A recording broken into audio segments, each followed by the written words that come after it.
வணக்கம் நண்பர்களே, நான் உங்கள் நிலா. அவன் அனலோ இவள் பணியோ. அத்தியாயம் 18. எல்லாம் என்னாலதான், என்னால மட்டும்தான். நான் தான் உன்னை சரியா பாத்துக்கல. உன் உடல்நிலை பத்தி கவனிக்காம விட்டுட்டேன். இத பத்தி நான் தான் உன்கிட்ட கேட்டு உனக்கு என்ன வேணும், உனக்கு எது தேவையானதுன்னு பார்த்து செஞ்சிருக்கணும். நான் உன்னை சரியா பார்த்திருந்தா நீ இப்ப நல்லா இருந்திருப்ப. எல்லாம் ஏன் தப்பு, ஏன் மேலதான். என்ன மன்னிச்சிருமா என சூர்யா அழுது கொண்டே சொன்னதையே திரும்ப சொன்னாள். அவளை பார்க்க பார்க்க பெற்றவருக்கு பொறுக்கவில்லை. சூர்யா, இதுல உன் தப்பு எதுவும் இல்ல. நீயே எல்லாத்தையும் உன் தலையில போட்டுக்கிற. நீயே வேலை விட்டா வீடு, வீடு விட்டா வேலைன்னு இருக்க. ஒரு நாள் கூட உனக்காக நீ எதுவும் செஞ்சது கிடையாது. அரும்பாடுபட்டு இந்த வீட்டை மீட்ட, கடன் அடைச்ச. ஒரு நல்ல நாளுக்கு உனக்கு பிடிச்ச துணிமணி கூட நீ எடுத்தது கிடையாது. உன்னை பத்தி நீயே தப்பா சொல்லாத சூர்யா. அம்மாவால அதை தாங்கிக்க முடியாது. சூர்யா எதுவும் பேசாமல் அவர் மடியில் படுத்திருந்தாள். கண்களில் கண்ணீர் நிற்காமல் வந்து கொண்டிருந்தது. சூர்யா, அம்மா உன்கிட்ட ஒன்னு கேப்ப, நீ அதுக்கு சம்மதம் சொல்லணும். என்ன? சூர்யா பதிலுக்கு எதுவும் பேசவில்லை. நீ கல்யாணம் பண்ணிக்க சூர்யா. அம்மா இதைத்தான் சொல்வார் என்பது அவளுக்கு தோன்றியது. நீ கல்யாணத்துக்கு ஒத்துக்க சூர்யா. எனக்கு அது போதும். உனக்கு ஒரு கல்யாணம் பண்ணி வச்சிட்டேனா அம்மா மனசு கொஞ்சம் லேசாகிடும் தங்கம். நான் இதுக்கு முன்னாடியும் உன்னை கல்யாணம் பண்ணிக்க சொல்லி கேட்டதுக்கு காரணமும், நான் உங்களை விட்டுட்டு போறதுக்கு முன்னாடி உன்னை கல்யாண குளத்துல பார்க்கதான். என்னோட கடைசி ஆசைய கூட நீ இதை நினைச்சுக்க. கல்யாணத்துக்கு ஒத்துக்க சூர்யாமா. சூர்யா ஒரு நிமிடம் எதுவும் பேசாமல் அமைதியாக அப்படியே படுத்திருந்தாள். அவள் எதுவும் பேசாமல் இருப்பது சத்யாவுக்கும் கவலையாக இருந்தது. அதன் பிறகு எழுந்தவள் பேசாமல் குளியல் அறைக்குள் நுழைந்து கொண்டாள். முகத்தில் தண்ணீரை ஊற்றி கழுவியவள் தன் கண்ணீரையும் அதனுடன் கரைத்தாள். ச்சே, என்ன பொண்ணுனா, எனக்கு சின்னவ கூட என்னை விட பொறுப்பா இருக்கா. ஆனா நான் மனசுல தேவையில்லாத ஆசைகளை வளர்த்துட்டு சுத்திட்டு இருக்கேன். அம்மா மனசுல என்னை பத்தி எவ்வளவு உயர்வா நினைச்சிட்டு இருக்கு. ஆனா நான் தான் அதுக்கு கொஞ்சம் கூட தகுதி இல்லாம இருந்திருக்கேன். அம்மாவோட ஆசை என்னோட கல்யாணம் தானா, நான் கல்யாணம் பண்ணிக்கிறேன் என மனதில் நினைத்து கொண்டாள். தன் முகத்தை துடைத்துக் கொண்டு வெளியே வந்தவள், சத்யா சாப்பாடு எடுத்துவை என்றாள். சத்யாவும் சரி என எழுந்தவள் உணவு பாத்திரங்களை எடுத்து வந்தாள். தட்டினை எடுத்து தன் அம்மாவிடம் கொடுத்தவள், அம்மா ஊட்டி விடுறியா என கேட்டாள். அவரும் வேறு எதை பற்றியும் யோசிக்காமல் தன் இரு பெண்களுக்கும் உணவளித்தார். அன்று இரவு யாருக்கும் தூக்கம் வரவில்லை. சூர்யா தன் தாயின் அருகே ஒட்டி படுத்தவள் அவரை கட்டி கொண்டாள். மறுபுறம் சத்யாவும் அவர் கையை பிடித்துக்கொண்டு கண் மூடினாள். கடவுளே, இந்த பிள்ளைகளுக்காகவாவது என் உயிரை விட்டு வைக்க கூடாதா? என்ன மாதிரியே என் பிள்ளைங்க நிலைமை ஆகணுமா? நான் என்ன பாவம் பண்ணேன்? சொத்து சுகம் சொந்த பந்தம் எதுவும் நான் கேட்கலையே. என் பொண்ணுக்கு ஒரு நல்லது நடக்கிறதுக்கு முன்னாடி என் உயிரை கொஞ்சம் விட்டு வை என்றவர் கண்ணீருடன் கண்களை மூடிக்கொண்டார். காலையில் ராதா எழுந்து பார்க்க அவர் அருகே இருவரும் இல்லை. கிச்சனில் சத்தம் கேட்கவே எழுந்து வந்தார். சூர்யா சத்யா இருவரும் சேர்ந்து சமைத்துக் கொண்டிருந்தனர். வெளியே சென்று பார்த்தார். வாசல் பெருக்கி அழகாக கோலம் போட்டிருந்தது. மீண்டும் அவர் உள்ளே வரவும் சத்யா அவரிடம், அம்மா பல் தேய்ச்சிட்டு இந்த டீய குடி என அவர் கையில் கொடுத்து சென்றாள். எதுவும் பேசாமல் அதனை வாங்கி கொண்டவர் உள்ளே சென்றார். இருவரும் சமையலை முடித்துவிட்டு கிளம்பினர். ராதா அவர்களை நிறுத்தினார். 2 பேரும் என்ன நினைச்சிட்டு இருக்கீங்க? உங்க 2 பேருக்கும் சொல்றேன், நான் இந்த வீட்டுல இருக்கிற வரைக்கும் இந்த வீட்டு வேலை எல்லாத்தையும் நான் தான் பாத்துக்குவேன். 2 பேரும் அதுல தலையிடக்கூடாது. ஏதோ கட்டளை போல கூறினார் ராதா. சூர்யாவும் சத்யாவும் எதுவும் கூறாமல் ஒருவரை ஒருவர் பார்த்து கொண்டனர். இருவரும் தங்கள் பையை எடுத்துக்கொண்டு கிளம்ப தயாராகினர். வாசல் வரை வந்தவள் திரும்பி தன் அம்மாவிடம், மா, இன்னைக்கு சாயந்தரம் நான் சீக்கிரம் வந்துடுவேன். நான் வரதுக்குள்ள நீ கிளம்பிரு, ஹாஸ்பிட்டல் போகணும். ஆஸ்பத்திரிக்கா? எதுக்கு என்றவரின் வார்த்தை சூர்யா பார்த்த முறைப்பில் அடங்கி போனது. ஆமா, சேரதெல்லாம் செஞ்சுட்டு இப்ப எதுக்குன்னு வேற கேக்குறியாமா? சத்யா தன் பங்குக்கு கூறினாள். ராதா எதுவும் பேசவில்லை. சாயந்தரம் சீக்கிரம் வந்துடுவேன், ஹாஸ்பிட்டல் போகணும் உறுதியாக கூறியவள் மீண்டும் அவர் அருகே வந்தாள். அம்மா, நீ நைட் என்கிட்ட கேட்டதுக்கு எனக்கு சம்மதம் என்றாள் சூர்யா. ராதா புரியாமல் விழிக்க, அம்மா, அக்கா கல்யாணத்துக்கு ஓகே சொல்லிட்டா என்றாள் சிறு சிரிப்புடன். சூர்யா என அவர் அழைக்க அவள் நிமிர்ந்து பார்த்தாள். உனக்கு ஒன்னும் வருத்தம் இல்லையே? சூர்யா ஒரு பெருமூச்சு விட்டபடி, வருத்தம் நிறைய இருக்குமா உன் மேல, ஆனா அதை விட உன் ஆசை எனக்கு முக்கியம் என்றவள் அவர் அருகே சென்று, சாரிம்மா, தெரியாம சொல்லிட்டேன், நான் கல்யாணம் பண்ணிக்கிறேன் என்றாள். ராதாவிற்கு தன் மகளின் இந்த முடிவில் மிகுந்த சந்தோஷம். கடவுளே, எல்லாம் நல்லபடியா நடக்கணும் என்ற வேண்டுதலுடன் காவேரியின் வீட்டை நோக்கி நடந்தார். பேருந்தில் ஜன்னல் புறம் தலை சாய்த்து அமர்ந்திருந்தாள் சூர்யா. நேற்று தன் வாழ்வில் நடந்ததை நினைத்து பார்த்தாள். திருமணம் என்ற வார்த்தையை கேட்டதும் அந்த நிலையில் அவளுடைய கண்முன் அவன் முகம் வந்து போக கண்களை மூடி தன்னை கட்டுப்படுத்திக் கொண்டாள். கடையில் காலை முதலே சந்திரிகா சூர்யாவின் முகத்தை கவனித்தாள். என்னவென்று அவள் கேட்க, ஒன்றுமில்லை என வெறுமனே கூறினாள். இடைவேளையின் போது, சூர்யா, என்னடி ஆச்சு? நேத்து போன்ல நல்லா தானே பேசின, அதுக்குள்ள உனக்கு என்ன வந்துச்சு? ஏன் உன் முகம் இப்படி வாடி போய் கிடக்கு? சூர்யா எதுவும் பேசாமல் அமைதியாக அப்படியே இருக்க இவளுக்கு கோபம் வந்தது. அடியே, கேட்டுட்டே இருக்கே, ஏன் இப்படி கல்லு மாதிரி நிக்கிற என்றவள் அப்போதுதான் அவளின் முகத்தை பார்த்தாள். கண்கள் கலங்கி இருந்தது.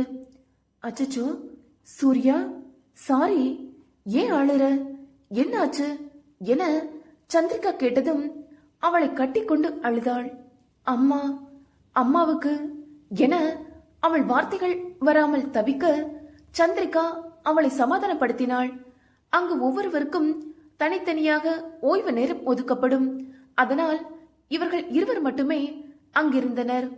அதுவும் அவர்களுக்கான நேரம் முடிவடைந்து விட்டதால் சந்திரிகா அவளை அங்கிருந்து அழைத்து சென்றாள். சரி சரி விடு, நீ இப்ப எதுவும் சொல்ல வேண்டாம், நாம அப்புறமா பேசலாம், வா என அவளை அழைத்து சென்றாள். அன்று மாலை கடையில் அனைவரையும் ஒன்றாக கூட செய்து ஒரு அறிவிப்பை தெரிவித்தனர். அனைத்து பணியாளர்களும் அங்கு ஒன்றாக கூடி நிற்க யுவாவும் தேவும் அவர்களுக்கு முன் நின்றனர். யுவாதான் அவர்களிடம் பேசினான். உங்க எல்லாருக்கும் தெரிஞ்சிருக்கும், இந்த வார எண்டுல டெல்லியில நடக்கக்கூடிய ஜுவல்ஸ் எக்ஸிபிஷன்ல நம்ம கடையோட சார்பாவும் ஜுவல்ஸ ஷோக்கு வைக்க போறோம். இந்த எக்ஸிபிஷன் முடிஞ்சதுக்கு அப்புறமா சென்னையில நம்ம கடையோட இன்னொரு பிரான்ச் ஓபன் பண்ண போறாங்க என்றதும் அனைவரும் கைத்தட்டி ஆரவாரம் செய்தனர். தேவ் யுவா இருவரும் ஒரு சேர சூர்யாவின் முகத்தை பார்க்க அவளும் எந்த ஒரு உணர்ச்சியையும் முகத்தில் காட்டாமல் அப்படியே நின்றிருந்தாள். அந்த திறப்பு விழா முடிந்த பிறகு இன்னும் 10 நாள்ல நம்ம எல்லாருக்கும் ஒரு பெரிய சர்ப்ரைஸ் காத்துக்கிட்டு இருக்கு என்றதும் மீண்டும் அங்கு கர ஒலி எழுந்தது. என்ன சார் அந்த சர்ப்ரைஸ்? கூட்டத்தில் சிலர் கேட்க, நோ நோ நோ, அதெல்லாம் சொல்ல முடியாது. யுவா மறுப்பாக தலையசைத்தான். ஒரு சின்ன டிப்ஸ் கொடுங்க சார். அட, நீங்கெல்லாம் ரொம்ப பிரில்லியன்ஸ். சின்னதா ஒரு க்ளூ கொடுத்தாலும் 2 வார கதையை சொல்லிடுவீங்க. சோ ஒரு 10 days வெயிட் பண்ணுங்க என்றதும் மீண்டும் கர ஒலி. அடடா, போதும் போதும், எது எதுக்கெல்லாம் கைத்தட்டுறதுன்னு கிடையாது. ஓகே, மீட்டிங் ஓவர், எல்லாரும் வேலையை பாருங்க என்றதும் அனைவரும் தங்கள் இடத்திற்கு வந்தனர். தேவோ மீண்டும் மீண்டும் சூர்யாவை திரும்பி பார்க்க அவளோ அவனை ஏறெடுத்தும் பார்க்கவில்லை. யுவாவோ அவனை தாண்டி சூர்யாவின் புறம் செல்ல அவனை பிடித்து இழுத்தான் தேவ். எங்க போற என தேவ் கேட்க, சூர்யாவை பார்க்க என்றான் அவன். ஏன், எதுக்கு? அது எங்களுக்குள்ள 999 இருக்கும். Why you ask me? Yuva தோளை குலுக்கி கொண்டவன் மீண்டும் அங்கிருந்து செல்ல போக தேவ் பல்லை கடித்தான். உள்ள கொஞ்சம் வேலை இருக்கு, முதல்ல வந்து அத முடி என அவனை இழுத்து சென்றான் தேவ். மாலை நேரம் சூர்யா முன்னமே அனுமதி பெற்று கிளம்பினாள். ஏற்கனவே சந்திரிகாவிடம் அந்த குறிப்பிட்ட மருத்துவமனையின் பெயரை கூறி அங்கு வர சொல்லிவிட்டு கிளம்பினாள். வேலை முடிந்ததும் சந்திரிகா அந்த மருத்துவமனையை அடைந்தாள். உள்ளே ராதாவிற்கு சோதனைகள் நடைபெற்றுக் கொண்டிருக்க வெளியே சூர்யா அவள் அம்மாவை பற்றி கூறினாள். சந்திரிகாவும் அதனை நினைத்து கவலை கொண்டாள். சாரி சூர்யா, உனக்கு நான் என்ன ஆறுதல் சொல்றதுனே தெரியல. நான் வெறுமனே சொல்ற வார்த்தைகள் எதையும் சரி செய்யாது. ஆனா நீதான் தைரியமா இருக்கணும் சூர்யா. எதை பத்தியும் கவலைப்படாத, நான் உன் கூட எப்பவும் இருப்பேன் என அவள் கைகளை பிடித்துக் கொண்டாள். தேங்க்ஸ் சந்து. சரி, அப்போ நீ உங்க அம்மா ஆசைப்படி கல்யாணம் பண்ணிக்க போற அப்படின்னா நீ சீக்கிரமே நம்ம தேவ் சார் கிட்ட பேச வேண்டியது தானே? இல்ல சந்து, எனக்கு எதுவுமே வேண்டாம். எங்க அம்மா யார பாக்குறாங்களோ அவங்களையே நான் கல்யாணம் பண்ணிக்கிறேன். சூர்யா, நீ என்ன முட்டாளா? அம்மாவுக்காக கல்யாணம் பண்ணிக்கிற, சரி, அதுல உன் விருப்பமும் இருக்கணும்ல. அந்த விருப்பம் நீ விரும்புற தேவ் சாரா இருந்தா என்ன தப்பு? ஏன் வேண்டான்னு சொல்ற? இல்ல சந்து, எங்க அம்மா எங்களை பத்தி யோசிச்சுதான் இத்தனை நாளா இத பத்தி எங்க கிட்ட சொல்லல. ஆனா நான் இப்ப போய் நான் ஒருத்தரை விரும்புறேன்னு சொன்னா எப்படி இருக்கும் சொல்லு? எப்படி இருக்கும்? உங்க அம்மா ரொம்ப ரொம்ப சந்தோஷப்படுவாங்க. நம்ம பொண்ணு நாம சொன்னதால கல்யாணத்துக்கு சம்மதிக்கல, அவளும் ஆசைப்பட்டுதான் கல்யாணம் பண்ணிக்க போறான்னு நிம்மதியா இருப்பாங்க. சந்திரிகாவின் பேச்சில் சூர்யா எதுவும் பேசாமல் அவளை நிமிர்ந்து பார்த்தாள். ஓகே சூர்யா, நான் உன்னை குழப்பல, நீயே யோசிச்சு நல்ல முடிவா எடு. அத்தியாயம் 19. சூர்யா வீட்டிற்கு செல்ல அங்கு ராதா இல்லை. உடனே அவளுக்கு கோபம் வந்துவிட்டது. அவர் எங்கு இருப்பார் என யூகித்துக் கொண்டவள் வேகமாக நடந்து காவேரியின் வீட்டிற்கு சென்றாள். அங்கு ராதா காவேரியுடன் பேசிக் கொண்டிருந்தார். இந்த பொண்ணு கல்யாணத்துக்கு ஒத்துக்கிட்ட கையோட சீக்கிரமா ஒரு வரனை பார்த்து முடிஞ்சா 1 மாசத்துக்குள்ள கல்யாணத்தை வைக்கணும் என மாப்பிள்ளையின் போட்டோவை பார்த்தபடி ராதா பேசிக் கொண்டிருந்தார். சூர்யாவும் இடுப்பில் கை வைத்து முறைத்தபடியே அவர் வாசலில் சென்று நின்றாள். ராதா வீட்டின் உட்புறம் பார்த்தபடி அமர்ந்திருந்தார். காவேரி வாசலை பார்த்தபடி நின்றிருந்தார். சூர்யா கோபத்துடன் நிற்பதைக் கண்டு அவருக்கு பயம் ஏற்பட்டது. அடடே சூர்யா, உள்ளவாடி, ஏன் வெளியே நின்னுட்டு இருக்க என அவர் அவளை அழைக்க அவளோ அவருக்கு பதில் கூறாமல், மா, நான் காலையிலே உங்ககிட்ட என்ன சொல்லிட்டு போனேன்? ஹாஸ்பிட்டல் போக வேண்டாமா, வா என்றாள். சூர்யா அவரிடம் பேசாமல் இருப்பது காவேரிக்கு வருத்தமாகி போனது. என்ன சூர்யா, அத்தை கிட்ட எதுவும் பேசாம இருக்கு என ராதா அதட்ட, எல்லாம் எனக்கு தெரியும். நான் உன்கிட்ட ஹாஸ்பிட்டலுக்கு போக தானே கிளம்பி இருக்க சொன்னேன். இங்க வந்து என்ன கதை பேசிட்டு இருக்கு என அவள் கோபம் குறையாமல் நின்றாள். விடுங்க அண்ணி, அவ கோபம் சரிதானே என காவேரி வருத்தமாக பேச, அம்மாடி, நான் தான் அவகிட்ட என ராதா ஆரம்பிக்க, ஆமாமா, நீதான் அவங்க கிட்ட சொல்ல வேண்டான்னு சொல்லியிருக்க. ஆனா அத்தை எப்படி எங்க கிட்ட மறைக்கலாம்? உன் கோபம் நியாயம்தான் சூர்யா. நீ என்கிட்ட கோவப்பட எல்லா உரிமை இருக்கு. அண்ணி வேண்டான்னு சொல்லி இருந்தாலும் நான் சொல்லி இருக்கலாம். தப்பு ஏன் மேலதான். சாரி, ரொம்ப சாரி சூர்யா என காவேரி வருத்தமாக கூறியதும் சூர்யாவுக்கு ஒரு மாதிரியாக இருந்தது. ஐயோ, என்ன அத்தை, நீங்க போய் என்கிட்ட சாரி சொல்லிட்டு எனக்கு கோபம், அததான் உங்ககிட்ட நான் சாரி அத்தை. அம்மா அம்மாக்கு இப்படி ஆகும்னு நாங்க நினைச்சு பார்க்கவே இல்லை அத்தை. இல்ல சூர்யா, தப்பு ஏன் மேலதான். இப்ப நினைச்சு பார்க்கும்போது எனக்கே குற்ற உணர்ச்சியா இருக்கு. இப்ப எதையும் மாத்த முடியாதுதான். சரி, ஒன்னும் இல்லம்மா, நீ அம்மாவை கூட்டிட்டு கிளம்பு என காவேரி அவர்களை அனுப்பி வைத்தார். அவர்கள் வீட்டிற்கு செல்லும் பொழுது சத்யா போன் செய்தாள். அக்கா, வீட்டுக்கு போயிட்டியா? அம்மாவை கூட்டிட்டு ஹாஸ்பிட்டலுக்கு கிளம்பிட்டியா என அவள் கேட்க, நான் கிளம்பிட்டேன், நீ சென்டர்ல வேலையை முடிச்சிட்டு வீட்டுக்கு வா என்றவள் ராதாவை கூட்டிக் கொண்டு மருத்துவமனைக்கு சென்றாள். அங்கு அவருக்கு அனைத்து பரிசோதனைகளும் செய்யப்பட்டது. அப்பொழுது சந்திரிகாவும் அந்த மருத்துவமனைக்கு வந்து சேர்ந்தாள். வெளியே சூர்யா அமர்ந்திருப்பதை பார்த்ததும், என்னடி ஆச்சு, ஏன் இங்க வர சொன்ன? எனக்கு நீ ஹாஸ்பிட்டலுக்கு வர சொன்னதும் படபடப்பா இருந்தது. யாருக்கு என்ன பிரச்சனை என அவள் கேட்க, சூர்யா நேற்று நடந்தவை அனைத்தையும் கூறி முடித்தாள். அதற்குள் ராதாவிற்கு அனைத்து சோதனைகளும் முடிந்து வெளியே அழைத்து வந்தனர். மருத்துவர் சூர்யாவை அழைக்க அவளும் சந்திரிகாவையும் அழைத்துக் கொண்டு உள்ளே சென்றாள். மருத்துவர் ராதாவின் பிரச்சனைகளை பற்றி விவரிக்க ஆரம்பித்தார்.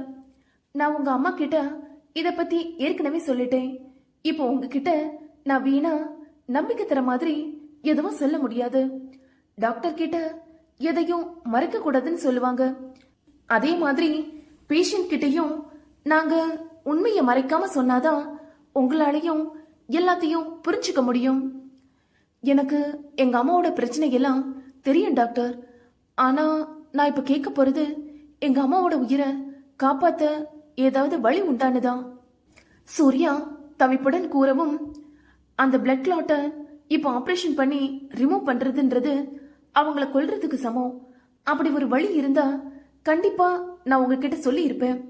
ஒரு 6 months முன்னாடினா கூட ஒரு வாய்ப்பு இருந்திருக்கும். நானும் உங்களுக்கு நம்பிக்கை கொடுத்திருப்பேன். ஆனா இப்போ நாம ஆபரேஷன் பண்ணணும்னா அது ரிஸ்க் எடுக்கிற மாதிரி. இதுக்கு மேல எதுவும் செய்ய முடியாது என அவர் கைவிரிக்க சூர்யா தளர்ந்து போனாள். சந்திரிகா தான் அவளை ஆறுதல் படுத்தி வெளியே அழைத்து வந்தாள். தன் கண்களை துளைத்துக் கொண்டவள் தன் அம்மாவிடம், சரிம்மா வா, வீட்டுக்கு கிளம்பலாம் என அழைத்து சென்றாள். மருத்துவர் என்ன கூறியிருப்பார் என்பது ராதாவிற்கும் தெரியும் தானே. அதனால் அவர் சூர்யாவிடம் மேலும் கேட்டு அவளை வருந்த வைக்க விரும்பவில்லை. ஆட்டோவில் செல்லும் பொழுது ராதாவின் தோள் மேல் சாய்ந்து கொண்டாள் சூர்யா. ராதாவை வீட்டிற்கு அழைத்து சென்றவர்கள் அவரை அங்கு ஓய்வெடுக்க சொல்லிவிட்டு சூர்யாவும் சந்திரிகாவும் வெளியே வந்தனர். சந்திரிகா தான் அவளை அழைத்து வந்திருந்தாள். சூர்யா, அவங்களுக்கு வந்தாதான் தெரியும் காய்ச்சலும் தலைவலியும். ஆறுதல் சொல்றது ரொம்ப ஈஸி தான். ஆனா அனுபவிக்கிறவங்களுக்கு தான் அந்த கஷ்டம் தெரியும். உன் மனக்காயத்தை ஆத்த என்கிட்ட எந்த மருந்தும் இல்ல. ஆனா ஒரு விஷயத்தை பத்தி மட்டும் கொஞ்சம் யோசிச்சு பாரு. நீ உன்னோட விருப்பத்தை சொன்னா உங்க அம்மா என்ன நினைப்பாங்கன்னு நினைக்கிற. ஆனா பாரு, உன்னோட விருப்பமே உங்க அம்மாவுக்கு சந்தோஷத்தை தரலாம் இல்லையா என்றதும் சூர்யா எதுவும் பேசாமல் அவளை பார்த்தாள். ஒரு நிமிடம் அமைதியாக இருந்தவள், இல்ல சந்து, இப்ப நான் என்ன பத்தி யோசிக்கிற நிலைமையில இல்ல.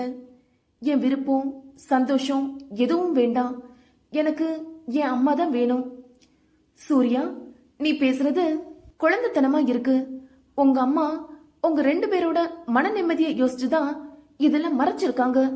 உன்னோட வாழ்க்கை உன் மனசு போல அமைஞ்சா அதுதான் அவங்களுக்கு பெரிய சந்தோஷம். ஒரு ஆம்பளை தான் வந்து தன் காதல சொல்லணும்னு அவசியம் இல்ல. முயற்சி செய்யாம எதுவும் கிடைக்காது. உன் விருப்பத்தை ஒரு தடவை தேவ் சார் கிட்ட சொல்லி பாரு. அவள் கைகளை பிடித்து கொண்டவள், ஒரு தடவை கடைசி முயற்சியா இதை ட்ரை பண்ணி பாரு. நான் உன் ஃப்ரெண்டடி, உன் உள் மனசுல இருக்கிற ஆசை எனக்கு தெரியும் என சூர்யாவிற்கு தைரியம் அளித்தாள் சந்திரிகா. இங்கோ அவளின் கலங்கிய முகமே அவனின் கண் முன்னே நின்றது. ஏன் இன்னைக்கு இப்படி இருந்தா? என்னைக்குமே அவ முகம் இப்படி வாடி இருந்தது இல்லையே. உடம்பு ஏதாவது சரியில்லையா? இல்ல வேற ஏதாவது பிரச்சனையா? நீயே கிட்ட போய் கேட்க வேண்டியதானே? அவனின் உள்மனம் கேள்வி கேட்க தலையை உலுக்கி தன்னை நிதானப்படுத்திக் கொண்டான். டெல்லிக்கு செல்வதற்கான விமான அழைப்பு அங்கு கேட்கவும் தன்னுடைய பெட்டியை தள்ளிக்கொண்டு விமானத்தில் ஏற சென்றான் தேவ். இரவு ராதாவிற்கு கொடுக்க வேண்டிய மருந்துகளை எடுத்துக் கொடுத்தாள் சூர்யா. மருத்துவர் கூறிய அனைத்தையும் சூர்யா சத்யாவிடம் கூறியிருந்தாள். சத்யா பால் எடுத்து வந்து கொடுத்தாள். மருந்தின் வீரியத்தால் ராதா சிறிது நேரத்தில் தூங்கிவிட்டார். சத்யாவும் தூங்கிவிட சூர்யாவோ தூக்கம் வராமல் படுத்திருந்தாள். அவள் எண்ணம் முழுவதும் சந்திரிகா பேசியதை பற்றியதாகவே இருந்தது. விஜய் கிட்ட பேசலாமா? என்னென்ன பேசுறது? எந்தவித பார்வை பரிமாற்றமும் இல்லாம, பேச்சுவார்த்தை எதுவும் இல்லாம நான் உன்னை விரும்புறேன்னு எப்படி சொல்றது? நான் என் விருப்பத்தை சொல்லி விஜய் முடியாதுன்னு சொல்லிட்டா கூட அத பத்தி எனக்கு கவலை இல்லை. ஆனா நீ இப்படிப்பட்ட பொண்ணான்னு என்னை பத்தி கேவலமா நினைச்சிடக்கூடாது. அதுதான் எனக்கு பயமா இருக்கு. அவள் தன் மனதோடு போராடினாள். எழுந்தமர்ந்தவள் உறங்கிக் கொண்டிருக்கும் தன் அன்னையின் முகத்தை பார்த்தாள். அதன் பிறகு ஒரு முடிவு எடுத்தவளாய் மீண்டும் படுத்துக் கொண்டாள். மறுநாள் சூர்யா கடைக்கு செல்ல அங்கு காலை நேரமே அவளால் தேவை பார்க்க முடியவில்லை. சந்திரிகா அவளிடம் கேட்க, இன்னைக்கு நான் விஜய் கிட்ட பேச போறேன் என்றாள். சரியான முடிவுதான், பேசு என அவளும் ஊக்கப்படுத்த சூர்யாவும் தன்னை தயார்படுத்திக் கொண்டாள். மதியம் வரை அவளால் தேவை பார்க்க முடியவில்லை. நான் எடுத்த முடிவு தவறோ? அதனாலதான் விதி கூட இன்னைக்குன்னு பார்த்து தேவ கடைக்கு அனுப்பி வைக்கலையோ என அவளின் உள்மனம் யோசித்துக் கொண்டிருந்தது. மதியத்திற்கு மேல்தான் யுவா கடைக்கு வந்தான். வந்தவன் நேராக சூர்யாவின் அருகே வந்து, சூர்யா, கொஞ்சம் வேலை இருக்கு, என் கூட வர முடியுமா என கேட்டான். சூர்யாவிற்கும் விஜயை பற்றி அவனிடம் கேட்கலாம் என எண்ணி அவனுடன் வந்தாள். ஆனால் கீழே வாகனங்கள் நிறுத்தும் இடத்திற்கு அழைத்து சென்றான். அவளோ புரியாமல், யுவா சார், நீங்க ஏதோ வேலை இருக்குன்னு தானே கூப்பிட்டீங்க, ஆனா கார்ல எங்க போக போறோம் என கேட்டாள். அட என்ன சூர்யா, உங்களை என்ன நான் கடத்திட்டா போக போறேன்? நான் வேலைன்னு சொன்னது வெளியேதான், வாங்க வந்து ஏறுங்க என அவன் காரில் ஏறி அமர்ந்து கொண்டான். அது தேவின் கார் என்பது அவளுக்கு தெரியும். இந்த கார் யுவா கிட்ட இருக்குன்னா அப்ப விஜய் எங்க என யோசனையுடனே வண்டியில் ஏறி அமர்ந்தாள். சீட் பெல்ட் போட்டுக்கோங்க சூர்யா என்கவும் அவளும் போட்டுக்கொண்டாள். அவளின் நினைவுகள் அன்று விஜயுடன் இதே வண்டியில் சென்றது ஞாபகம் வந்தது. அவனிடம் தேவி பற்றி கேட்க நினைத்தவள் எவ்வாறு பேச்சை ஆரம்பிப்பது என யோசித்துக் கொண்டிருக்க அவனோ விடாமல் ஏதேதோ பேசிக்கொண்டே வந்தான். அரை மணி நேர பயணத்திற்கு பிறகு வண்டி சென்று நின்றது ஒரு பிரபலமான துணிக்கடையின் முன்பு. இங்கு எதற்காக வந்திருக்கிறோம் என சூர்யா யோசித்துக் கொண்டிருக்கும் போதே, சூர்யா, என்ன கனவு கண்டது போதும், கீழே இறங்கி வாங்க என அழைத்தான் யுவா. இங்க எதுக்கு சார் என சூர்யா கேட்க, நம்ம கல்யாணத்துக்கு பர்ச்சேஸ் பண்ணதா என அவன் அசால்ட்டாக கூற அவனை முடிந்த மட்டும் முறைத்தாள் சூர்யா. அட, முதல்ல நீங்க உள்ள வாங்க என அவளை அழைத்துக் கொண்டு உள்ளே சென்றான் யுவா. நம்ம கடையோட ஃபங்க்ஷன் இன்னும் 10 daysல வரப்போகுதுல, அதுக்காக நம்ம ஸ்டாஃப்ஸ் எல்லாருக்கும் ட்ரெஸ் ஆர்டர் பண்ணணும். ஜென்ஸ் எல்லாருக்கும் நான் செலக்ட் பண்ணிடுவேன். பொண்ணுங்களுக்கு என்னால முடியாதுல்ல, அதான் உங்களை கூட்டிட்டு வந்தேன். ஆனா சார், ட்ரெஸ் எல்லாருக்கும் ஒரே மாதிரியா செலக்ட் பண்ணணும். அப்புறம் அது சாரியா சுடிதாரா, அதோட எல்லாரோட சைஸுக்கும் செட் ஆகணும். நான் செலக்ட் பண்றது எல்லாருக்கும் பிடிக்கணும் இல்லையா என சூர்யா கேட்க, சிறிது நேரம் யோசித்தவன், எல்லாருக்கும் ஒரே மாதிரியா இருக்கணும்னு அவசியம் இல்லை. சோ அப்போ நீங்க ஒண்ணு பண்ணுங்க, புதுசா நியூ டிசைன்ஸ்ல வந்திருக்கிற சுடி சாரி எல்லாத்துலயும் பெஸ்டா பார்த்து ஒவ்வொரு டிசைன் செலக்ட் பண்ணுங்க. அப்புறம் புதுசா வரப்போட டிசைன்ஸோட கேட்டலாகையும் வாங்கிக்கோங்க. நாம போய் அங்க எல்லார்கிட்டையும் காட்டிக்கலாம். யாருக்கு என்ன மாதிரி ட்ரெஸ் பிடிச்சிருக்கோ அந்த மாதிரி டிசைன்ல சைஸ்ல நம்ம ஆர்டர் கொடுத்துடலாம் என்று அவன் கூற சூர்யாவும் தலையசைத்து விட்டு சென்றாள். அனைத்தையும் முடித்துவிட்டு கிளம்ப மாலை ஆகிவிட்டது. அவனிடம் இனி தான் நினைத்ததை எப்படியாவது கேட்டுவிட வேண்டும் என்பதற்காக பேச்சை ஆரம்பித்தாள். இந்த வேலைக்கெல்லாம் நீங்க மட்டும்தான் தனியா வரணுமா என்ன? உங்க ஃப்ரெண்டையும் கூட்டிட்டு வந்திருக்கலாம் இல்லையா என சூர்யா கேட்க, நீங்க யார பத்தி சொல்றீங்க? ஓ, தேவ் பத்தி சொல்றீங்களா? அவன் தான் நேத்தே ஊருக்கு கிளம்பி போயிட்டானே என்றதும் சூர்யாவிற்கு மனதில் திக்கென்றானது. என்ன சொல்றீங்க? எந்த ஊருக்கு? எதுக்காக? அவள் முடிந்த மட்டும் தன்னுடைய பதற்றத்தை உள்ளே வைத்துக் கொண்டு கேட்க, அதான் நேத்தே சொன்னேனே சூர்யா, டெல்லியில நடக்க போற ஜுவல்ஸ் எக்ஸிபிஷன்ல நம்ம ஜுவல்லரில இருக்கிற மேக்ஸிமம் டிசைன்ஸ் தேவ் பண்ணதுதான். அதனால நேத்து நைட்டே கிளம்பி டெல்லிக்கு போயிட்டான் என்றதும் அவளின் மொத்த சக்தியும் வடிந்தது போல் ஓர் உணர்வு மனதில் தோன்றியது. அவள் அமைதியாக வருவதை பார்த்தவன் சூர்யா சூர்யா என அழைக்க அவள் கவனிக்காமல் இருக்கவும் அவள் தோள்களை லேசாக தொட அதில் உணர்வு பெற்றவள் ஹா என அவனை பார்க்க, என்ன சூர்யா, என்னாச்சு உங்களுக்கு? ஏன் திடீர்னு டல் ஆயிட்டீங்க என கேட்க, ஒண்ணுமில்ல யுவா சார், கொஞ்சம் டயர்டா இருக்கு அவ்வளவுதான் என அவள் கூற, ஓ சாரி சூர்யா, வெளியே போனதுல டயர்டா இருப்பீங்க, நான் உங்களை வீட்டுல டிராப் பண்ணிடட்டுமா என அவன் கேட்க, இல்ல வேண்டாம் சார், அதான் கடை பக்கத்துல வந்துடுச்சுல, இங்கேயே விட்டுடுங்க, நானே போயிடுவேன் என அங்கேயே இறங்கிக் கொண்டாள். சூர்யா வீட்டிற்குள் நுழையவும் கீர்த்தி ஓடி வந்து அவளை கட்டி கொண்டாள். நீ எப்படி இங்க வந்த என அவளிடம் கேட்க, அவளோ இங்க பாரு என காட்ட, அங்கு சூர்யாவின் வீட்டில் தினேஷின் மொத்த குடும்பமும் சூர்யாவின் வீட்டில் அமர்ந்திருந்தது. அத்தியாயம் 20. சூர்யா கடைக்கு வந்ததும் சந்திரிகா அவளிடம் எங்கடி போன என கேட்க, சூர்யா பதில் எதுவும் கூறாமல் அமைதியாக நின்றிருந்தாள். அவளோ ஏதோ சரியில்லை என நினைத்தவள் வேறு எதுவும் பேசவில்லை. அதன் பிறகு மாலை நேரம் இருவரும் சேர்ந்து வீட்டிற்கு செல்வதற்காக பேருந்து நிலையத்தில் காத்து நின்றனர். அப்பொழுது மீண்டும் சந்திரிகா அவளிடம், வெளியே போன சரி, தேவசர பாத்தியா, அவர்கிட்ட பேசினியா என கேட்க, நான் நினைச்சது எதுவுமே நடக்காது சந்து. நான் ஏதாவது நினைச்ச ஒரு அடி முன்னால போனா 10 அடி பின்னால வந்து விழுறேன். எல்லாமே தப்பாதான் இருக்கு. சந்திரிகா குழப்பத்துடன், என்னன்னு சொல்லி சூர்யா என கேட்க, விஜி வெளியூர் போயிருக்காங்களாம், வர்றதுக்கு 4-5 நாள் ஆகுமாம் என்றதும் சந்திரிகாவிற்கும் வருத்தமானது.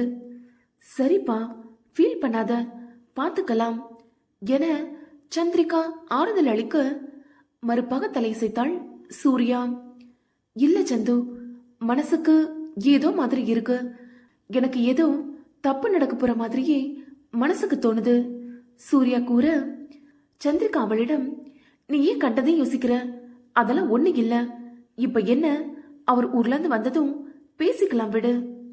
அப்பொழுது சந்திரிகாவின் போன் அடித்தது. கீர்த்தி தான் போன் செய்திருந்தாள். சொல்லு கீர்த்தி, எப்படி இருக்க? நான் நல்லா இருக்கேன். சூர்யா எங்க, உன் கூடவா இருக்கா? ஆமா, நாங்க 2 பேரும் தான் பஸ்ஸுக்காக வெயிட் பண்ணிட்டு இருக்கோம்.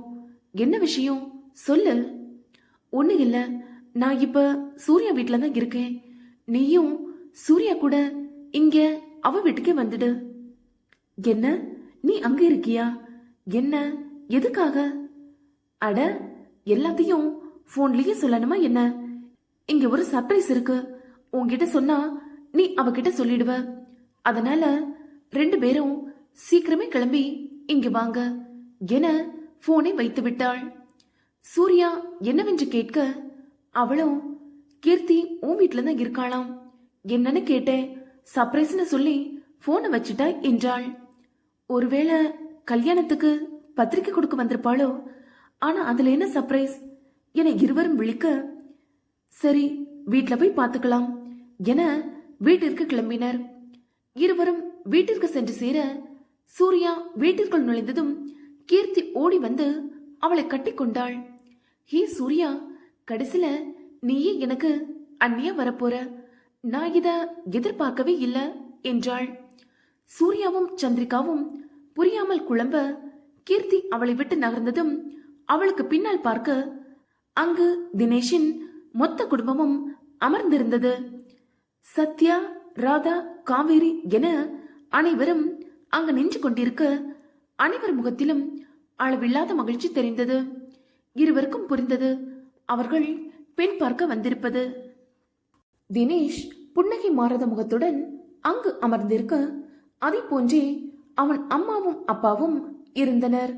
அவனுடைய அக்காவும் அவள் அருகில் இருந்த மற்றொரு பெண்ணின் முகத்திலும் துளி அளவு கூட மகிழ்ச்சி தெரியவில்லை. காவேரி சூர்யாவின் அருகில் வந்தார். வா சூர்யா என அவளை அழைத்துக் கொண்டு உள்ளே சென்றார். சந்திரிகாவும் கீர்த்தியும் அவள் பின்னே சென்றனர். அவளை சீக்கிரமா ரெடி பண்ணுங்க, நான் வந்தவங்களை கவனிக்கிறேன் என ராதா சென்று விட்டார். கீர்த்தி, சந்திரிகா இருவரும் அவளை தயார் செய்தனர்.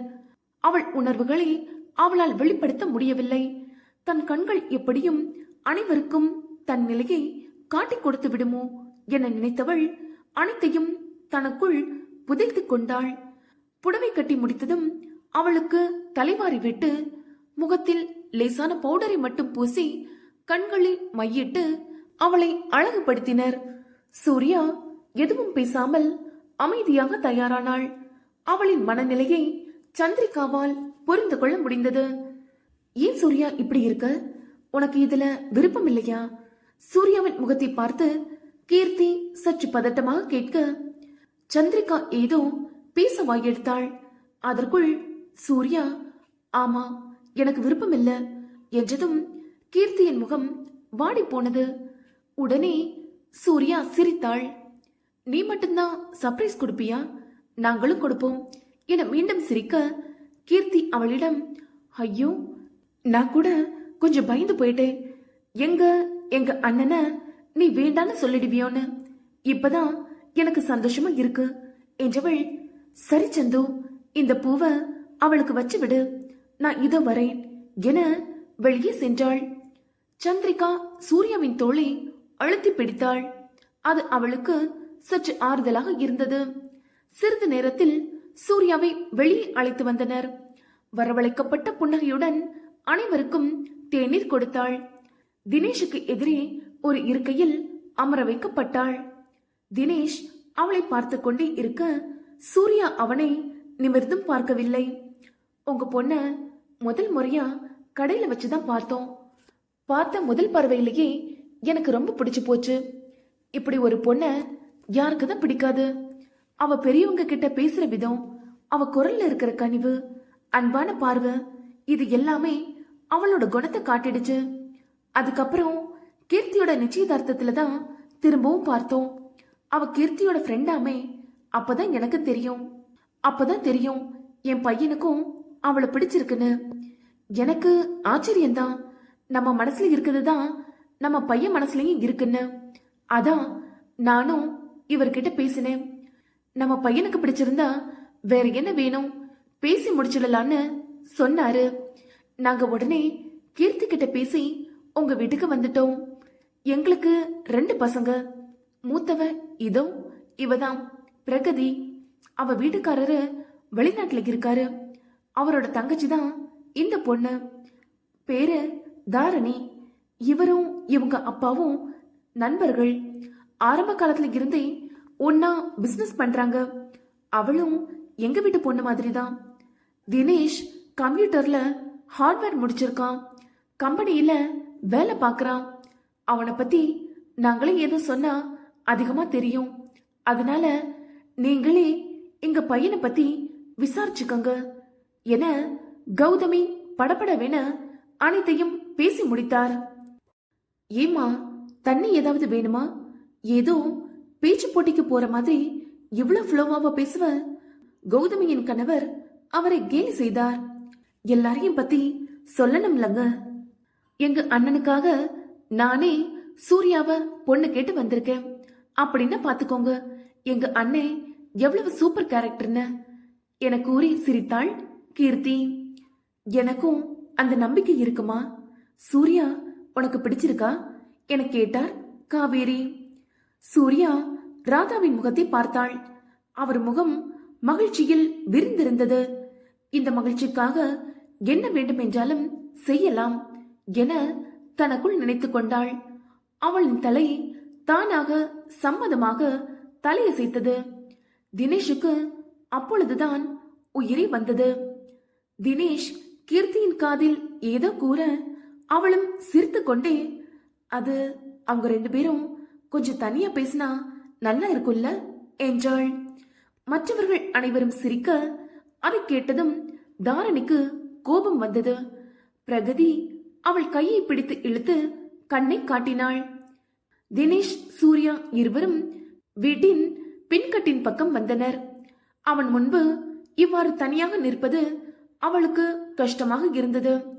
தினேஷ் தான் பேச்சை ஆரம்பித்தான். சூர்யா என அவன் அழைக்க அவள் நிமிர்ந்து பார்த்தாள்.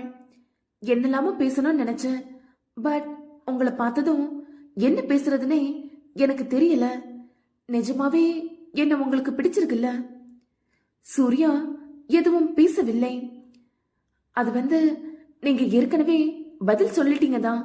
ஆனா என்ன பார்த்து ஒரு தடவை நீங்க சம்மதம் சொன்னா நான் ஹாப்பியா திரும்பி போயிடுவேன் என்றான். சூர்யாவின் மனதில் குற்ற உணர்ச்சியாக இருந்தது. ஏனோ அவனை ஏமாற்றுகிறோமோ என. பிடிக்கலையே சூர்யா? தினேஷ் தவிப்பாக கேட்க அவனை தவிர்க்க இயலவில்லை அவளால். பிடிச்சிருக்கு என்றாள் மெல்லிய குரலில். உஃப், என்ன ரொம்ப சோதிக்கிறீங்க.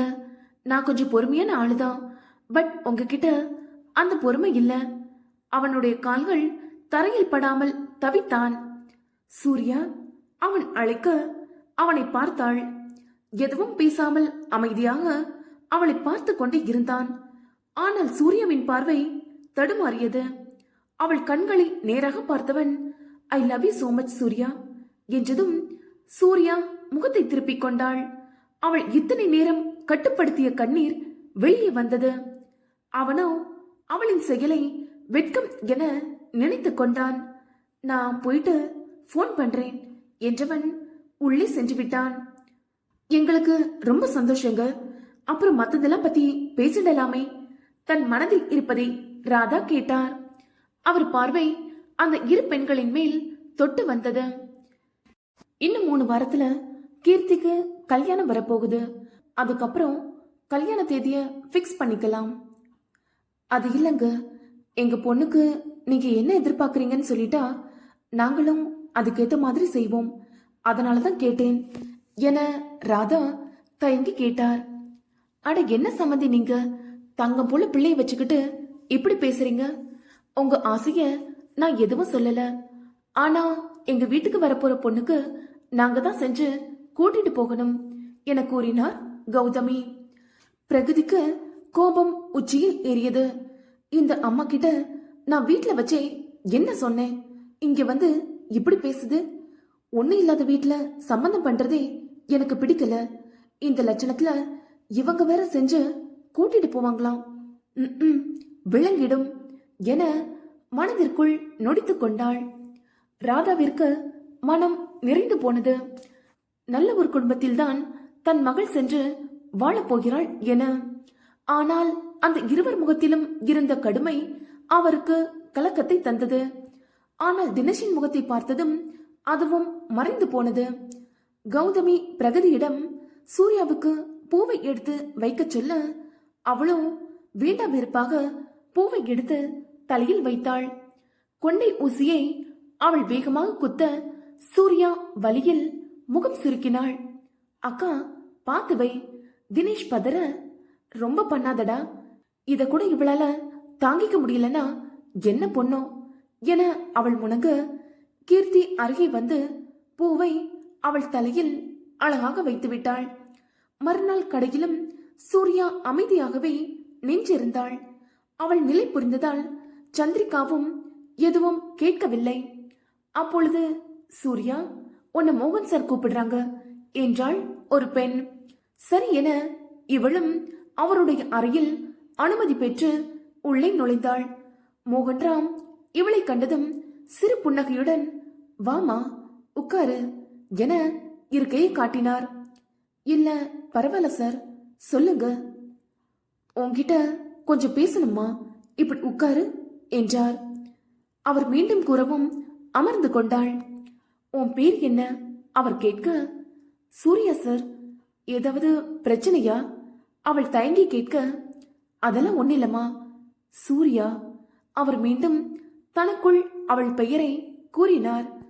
அன்னைக்கு என ஏதோ யோசித்தவர், உன் பேரை என தனது நெற்றியை தேய்த்து கொண்டார். உன் முழு பேர் என்ன? சூரியமதி என்றாள். ஆ, மதி. மதி லேசாக சிரித்தார். உன் அப்பா என்ன பண்றாரு? அப்பா இல்ல சார், இறந்துட்டாரு. 4 வருஷம் ஆகுது. ஓ, ஐம் சாரிம்மா, எனக்கு தெரியாது. பரவாயில்ல சார், உன் ஃபேமிலி பத்தி சொல்லுமா. எதுக்காக இதெல்லாம் கேக்குறாரு? சூர்யா மனதில் நினைத்து கொண்டாள். அம்மா வீட்ல இருக்காங்க, ஒரு தங்கச்சி இருக்கா, காலேஜ்ல படிச்சிட்டு இருக்கா. அப்புறம் தாத்தா பாட்டி மாமா இந்த மாதிரி வேற ரிலேட்டிவ்ஸ் யாரும் இல்லையா? இல்ல சார், அம்மா அப்பா லவ் மேரேஜ், அதனால இப்ப யாரும் கூட இல்ல.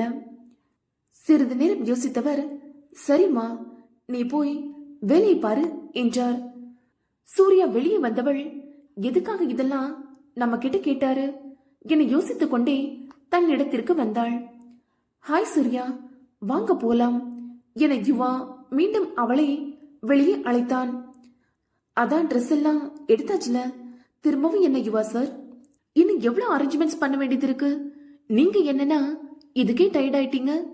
கமான் வாங்க, இதுவும் உங்க ஜாப் கிரெடிட்ல தான் சேரும், வாங்க என அவளை அழைத்துக் கொண்டு சென்றான்.